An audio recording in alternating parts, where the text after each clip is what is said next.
दे आकाश सिंहासन,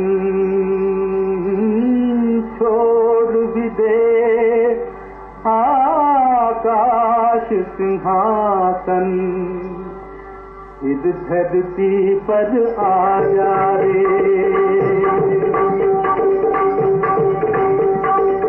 छोड़ भी दे आकाश सिंहासन, इस धरती पर आ जा रे।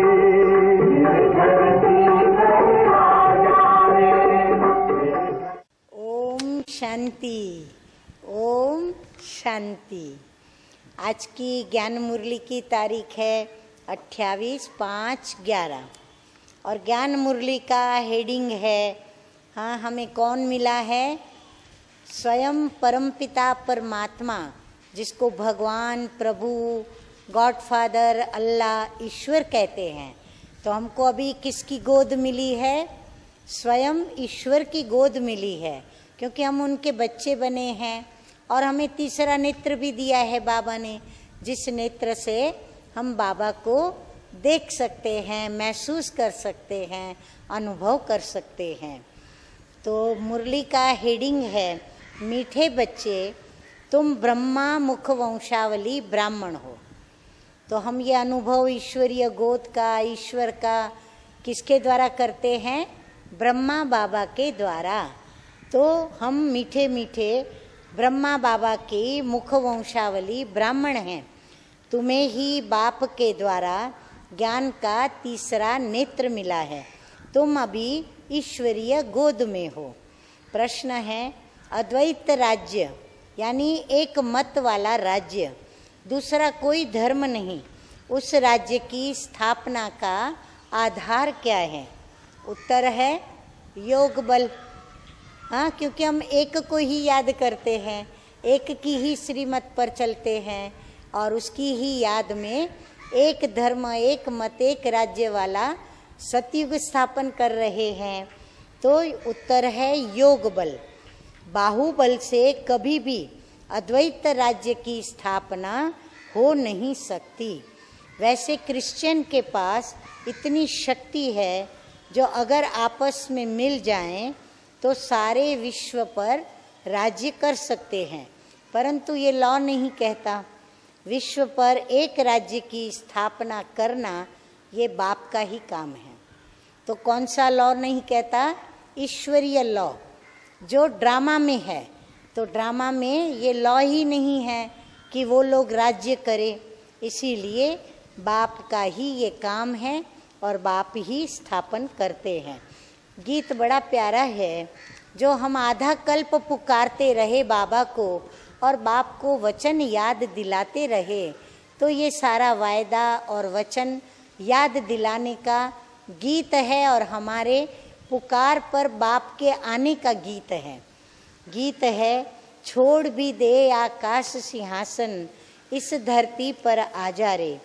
जब जब विपत पड़ी जगमाई, तू ही बना रखवाला साईं। पाप कपट की फैल रही है इस जग में फिर से परछाई। फिर धरती पर आ जा रे, आ जा रे, आ जा रे, आ जा रे। धारणा के लिए सार है, नंबर 1, अपनी इस अमूल्य जीवन को किस में लगाना है? रूहानी सेवा में लगाना है। खास भारत और आम सारी दुनिया की सेवा करनी है। हाँ, फिर आप सभी भी करते ही होंगे, और यदि नहीं करते हैं तो अब करने में लग जाओ। नंबर 2, अपना सब कुछ सफल करने के लिए डायरेक्ट ईश्वर अर्थ अर्पण करना है। रूहानी हॉस्पिटल और यूनिवर्सिटी खोलनी है। अगर हम अकेले नहीं खोल सकते तो फिर हमें उसके लिए सहयोगी बनना है, और वो सहयोग हमें प्रभु अर्थ करना है। वरदान है आज का, अपनी संपूर्णता के आधार पर समय को समीप लाने वाले मास्टर रचयिता भव। समय आपकी रचना है। हाँ, ये कौन कहता है? मीठे मीठे बाबा कहते हैं। तो बाबा कहते हैं आप मास्टर रचयिता हो, रचयिता रचना के आधार पर नहीं होते। रचयिता रचना को अधीन करते हैं। इसलिए कभी भी यह नहीं सोचो कि समय आप ही संपूर्ण बना देगा। आपको संपूर्ण बन समय को समीप लाना है। वैसे कोई भी विघ्न आता है तो वो समय प्रमाण जाएगा भी, जरूर जाएगा, लेकिन समय से पहले परिवर्तन की शक्ति के द्वारा क्या करो, उसे परिवर्तन कर दो, तो उसकी प्राप्ति आपको हो जाएगी।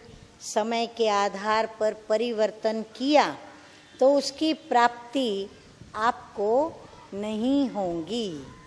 हाँ, वो जो बाबा कहते हैं ना, कई गुना प्राप्ति, वो प्राप्ति नहीं होगी। स्लोगन है, कर्म और योग का बैलेंस रखने वाले ही सच्चे कर्म योगी हैं। अच्छा, मीठे मीठे सिकी लदे बच्चों प्रति माता पिता बाप दादा का याद प्यार और गुड मॉर्निंग। रूहानी बाप की रूहानी बच्चों को नमस्ते नमस्ते। रूहानी बच्चों का रूहानी बाप को याद प्यार, गुड मॉर्निंग और नमस्ते नमस्ते।